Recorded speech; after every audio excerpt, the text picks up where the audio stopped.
చేయండి, చండీ హోమం చేయించుకోండి, ఇవి చెప్తుంటారు. చండీ హోమం అంత శక్తివంతం అవడానికి కారణం, అంత రక్షణ కలిగి ఉండడానికి కారణం దుర్గమ్మ తల్లి యొక్క వైభవం దాని ఎందు ప్రకటనమైంది. అందుకే దాని పేరే దుర్గా సప్తశతి.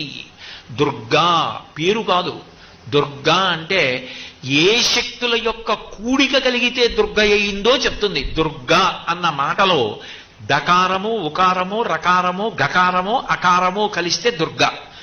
ద అంటే దైత్యనాశనం.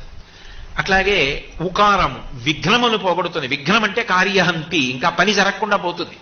అట్లా జరగకుండా పోయేటట్టు చెయ్యగలిగిన, విఘ్నమును తొలగించగలిగినటువంటిది ఆ దుర్గాలో ఉకారము. రకారము రోగనాశనం, గకారము పాపనాశనం, అకారము శత్రునాశనం. శత్రునాశనం అంటే నేనెవరి మీదో శత్రుత్వం పెట్టుకుని వాళ్ళు నశించిపోవాలని కోరకూడదు. శత్రునాశనం